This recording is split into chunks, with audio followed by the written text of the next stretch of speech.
Hey everybody, welcome to the video. Today's project here is I'm working on a 1984 Honda 200ES Big Red shaft drive.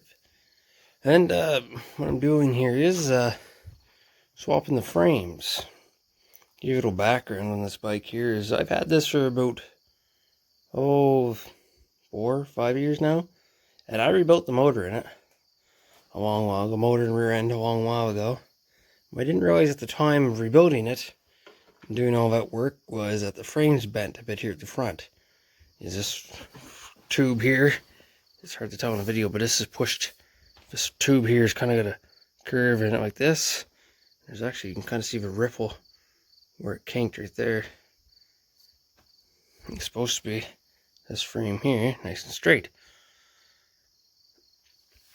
So when I had it running and drove it a bit, and I didn't notice the frame bent too bad, but I decided to finally swap over to the frame and decided to paint this frame because I didn't have enough work on the go as it is, apparently. I'm just giving it a quick rubber down with some red Scotch-Brite, some rust primer and some crown clad. That's all I was getting. So, and while I had the motor out, it's over here. I did some work on it a few years ago, or when I rebuilt it a few years ago. I put in, I just rebuilt, I guess you could say I just rebuilt the top end. I bored the cylinder out, put in new timing chain, new guides, new valve seals, all the related gaskets and such. And, it ran and worked pretty good, but I kind of skipped the break-in procedure a bit and kind of went to running it pretty hard, a little too quick. And it gives you out a little bit of smoke now and again, and I think it's a little bit because it had, after it only had like an hour running on it, it had a lot of hard runs. So, holding it wide open for long periods of time, and I think it kind of didn't like it too much. So it gives you out a little bit of smoke right now. So I decided, I have the motor apart, because you have to pull the motor out on any of these 200 Hondas or 185s to get anything on the top end other than the cam cover on the side. So I said, I have it out. I'm just going to throw a new set of rings in, give the cylinder a quick hone. Piston still looks pretty good shape, and that's where I'm going with that. Other than that, the motor's been working great. I mean, other than the carburetor's dirty, because it's been, hasn't ran for about a year, and now the carburetor's dirty. But there's a front end for it. That's got the 200M front end, which is what's pretty common to do on these, because the 200 Big Red front ends are garbage. The shocks on them are just straight garbage. So, yeah, I'll update you as I go along. I think the next step's going to be, after painting the frame, so I'll put the front end on. But I want to, after I get my rings for the motor, put the motor in, rear end, and then, rest of the assembly from there. So, update as I go along. Frame's painted. I made sure to take my time and sand it out nice so it come out perfectly smooth.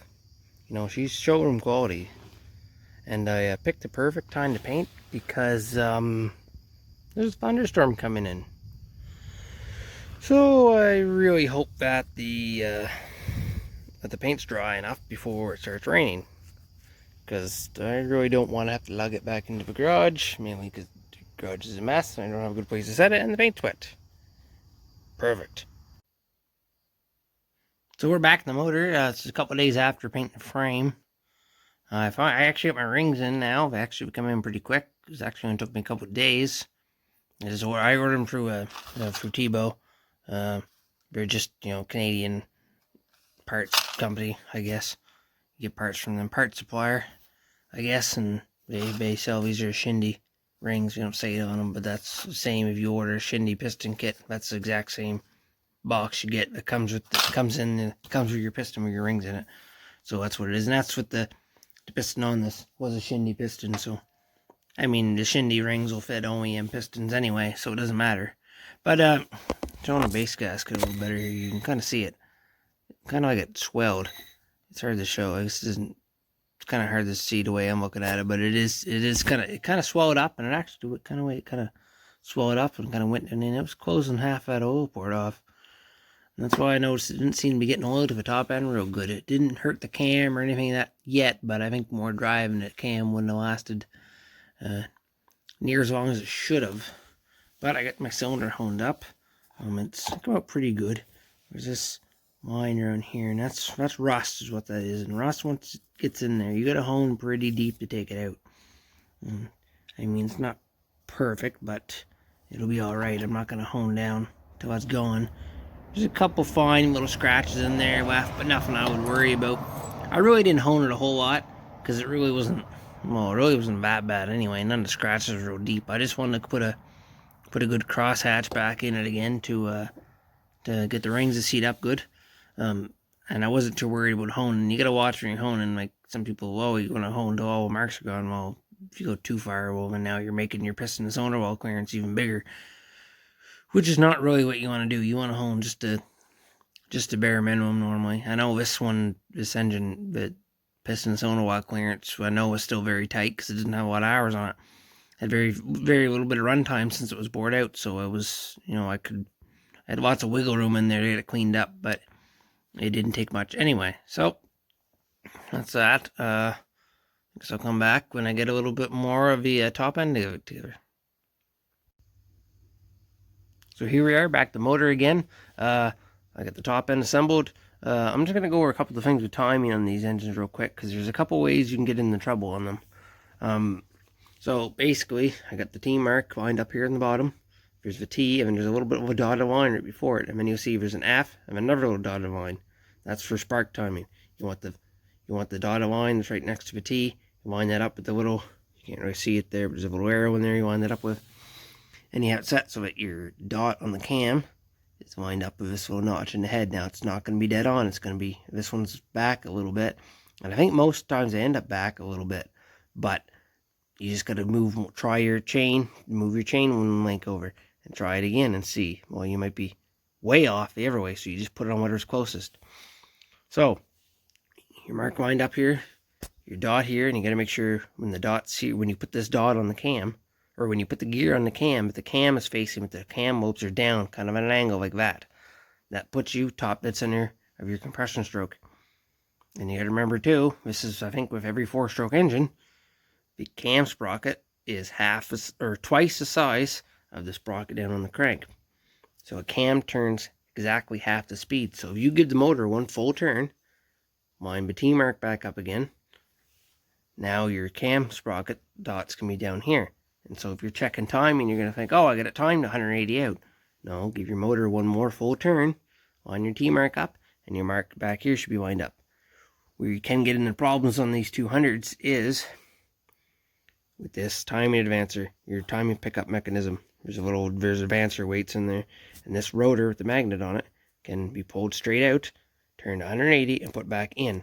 And that gets you in the trouble, because I think there's a little dot, I think, on the down in here. It's supposed to line up with that dot, but I never even had to go by that anyway. I never really used that. I'm not 100% sure. So when you got your mark lined up here, your T mark lined up, your cam sprocket here at the top, cam lobes down, that's top dead center compression stroke. So that's about the time, or slightly after actually, that it should fire. So if you look at your cam here, your rotor, you get that, there's that magnet.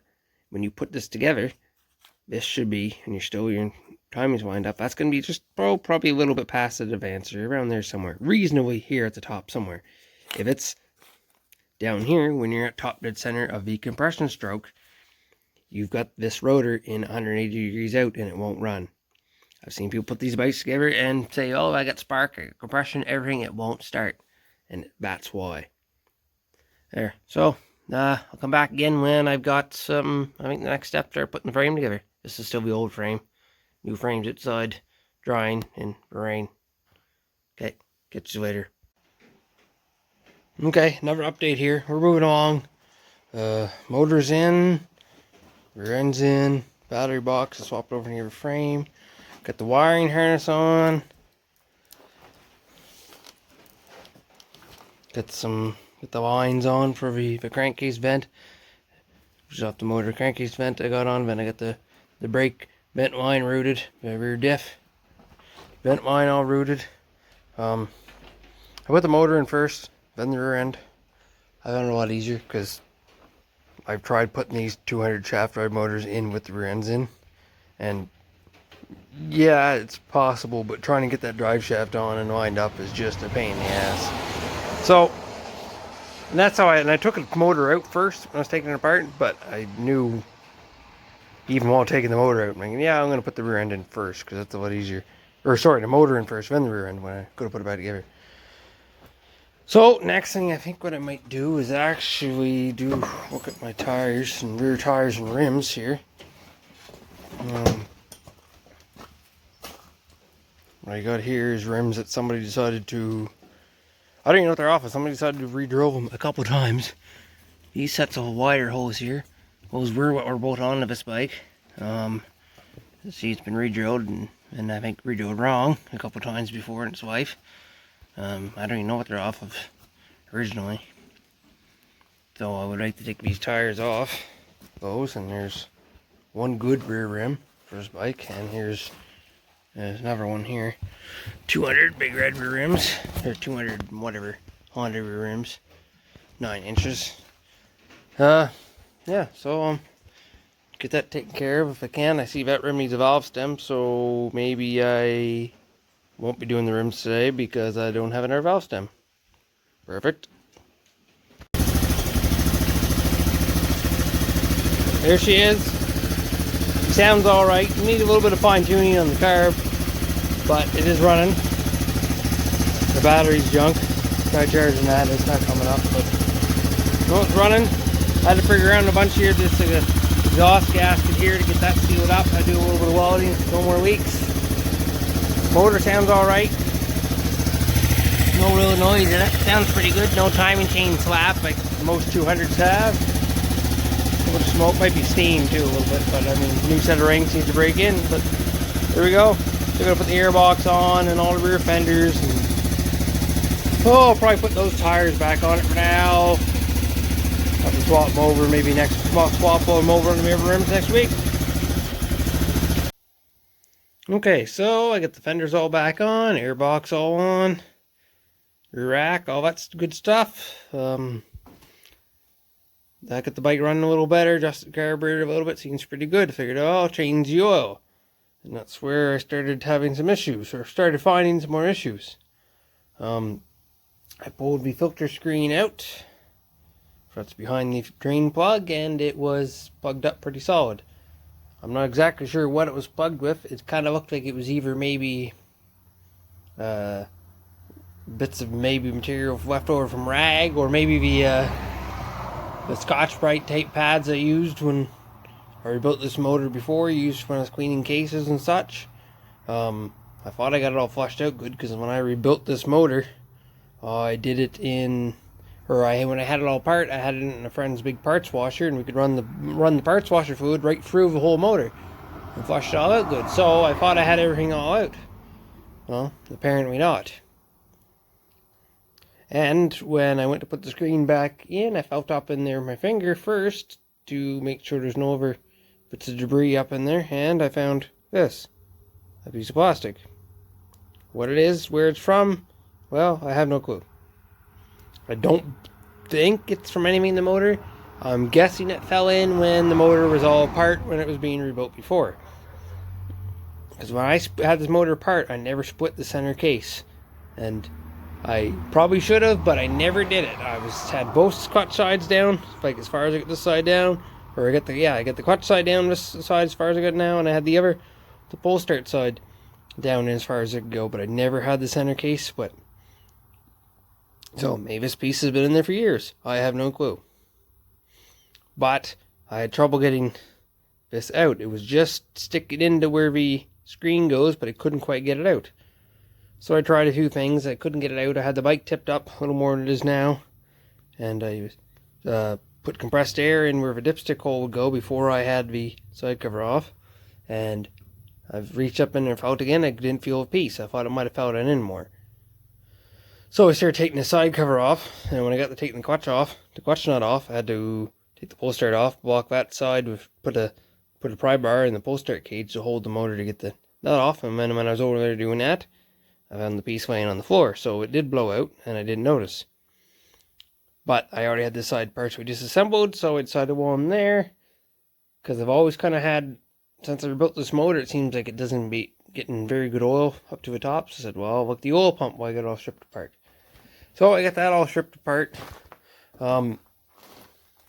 It's actually not too bad a shape. I looked at it. So you can't really pick it up, but the outer part of a rotor that rides in the oil pump housing, it's scored up a bit. I went to an old junk motor I had, took it out of it. It's a little bit better, so it should be alright.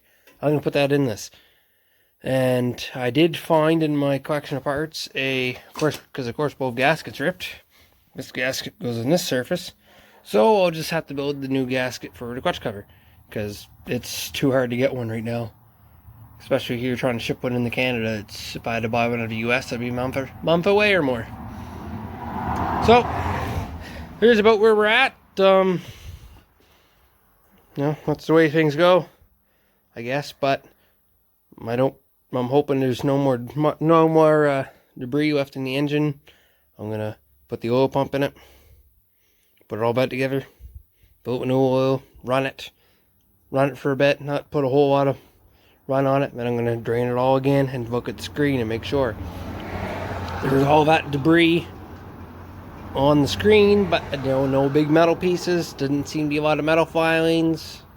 So I'm assuming the screen plug was my oil delivery problem up to the top, because then I noticed even after I put it back together, put the motor back there, I guess the second time now, when I put the just new rings in, I ran up this cap off, and it's some oil is sloshing out, but not a lot. And I've seen it on other bikes, they sloshed out a lot more than this one. So it still had a bit of a oil delivery problem, but I think that was the screen plugged up. I mean, this was getting some to the top, but not quite enough, I don't think. So put the pump in, side gear roll back on. Oh, put her back together, try it again with new oil and the screen cleaned, and I'll check that again. I mean, if it still gets the same amount of oil, I'm just going to run it. It's getting oil anyway. And, well, apparently it's how it's been for a while, and it never starved the cam, so, yep. Well, I'll come back when, I guess she's running again.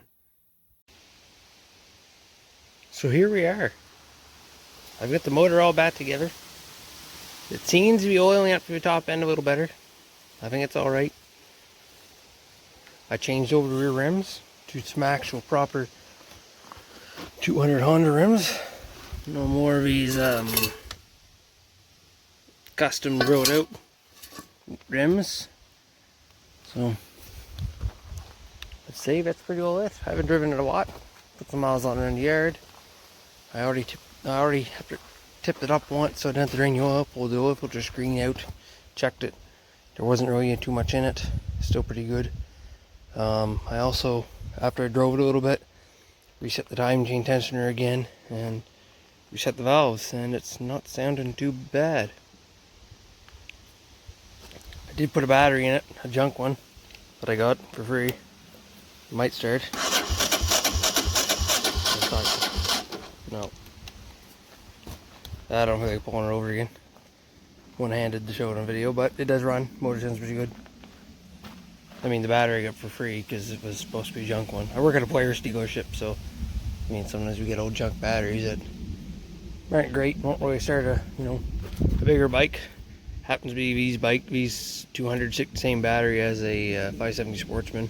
So get lots of those batteries around. It takes a lot to crank those over, so it may not start one of them, but sometimes they'll start one of these. Sometimes you get lucky, you get one that's half decent. That one, however, isn't. So yeah, there's about it. She's all together. I put my best rear fenders on it that I had, and I got the still got the 185 tank on it. I'm using electrolysis to clean out that gas tank. It's working. It's cleaning the rust off it slowly. I've tried apple cider vinegar and all that stuff. I didn't like that stuff because I find it just, if you're not careful, it'll flash rust straight bad on you quick. It's almost like it's too strong. But here we go. That's it. Thanks for watching. Like the video. Comment. Subscribe if you haven't already. Thanks.